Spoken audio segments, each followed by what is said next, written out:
श्री राम की महिमा क्या है। पूरे सारे एपिसोड के अंदर वैसे श्री राम की महिमा चलने वाली है, लेकिन भगवान की महिमा क्या है उससे शुरुआत करते हैं वो।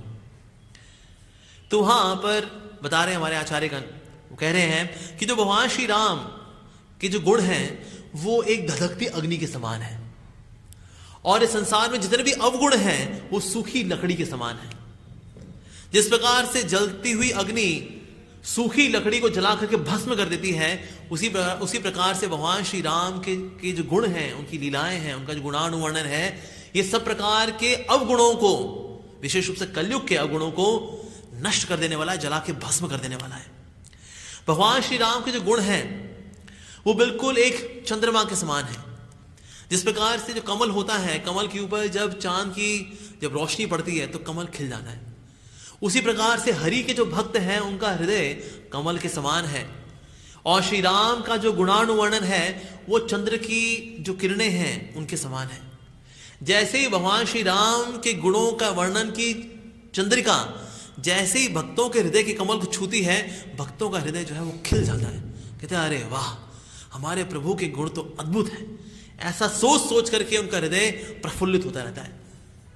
और अयोध्या में तो कई ऐसे भक्त हैं जो कि सरयू नदी में वास्तव में वहां डिप लेते हैं, और वहां पर डिप लेकर के अपने आप को हाफ सबमर्ज करते हैं, और वहां पर रह करके श्री राम के रूप का चिंतन करते हैं कि ये सरयू नदी जो है, सरयू नदी, ये वास्तव में श्री राम के गुणों से बनी हुई है, और उनके गुणों में हम स्थापित होकर के श्री राम के रूप का चिंतन करें, उनके नाम का चिंतन करें। तो कई ऐसे राम भक्त हैं जो कि इस प्रकार का अनुभव करते हैं, इस प्रकार का अभ्यास करते हैं श्री राम की भक्ति को अनुभव करने के लिए।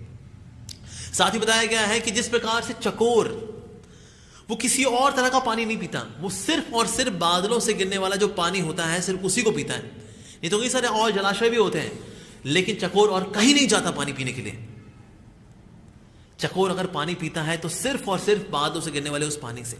उसी तरह से भगवान के जो भक्त हैं वो किसी और जगह अपने मन को नहीं रमाते, अपने कानों को और कहीं नहीं लगाते, सिर्फ एक ही जगह लगाते हैं।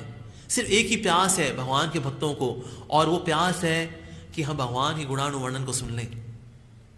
जैसे हमारे एक आचार्य हैं श्रील भक्ति सिद्धांत सरस्वती ठाकुर प्रभुपाद, वो कहा करते थे that one should hear with service inclined years. सुनना चाहिए तो सेवोन्मुख कानों के द्वारा सुनना चाहिए।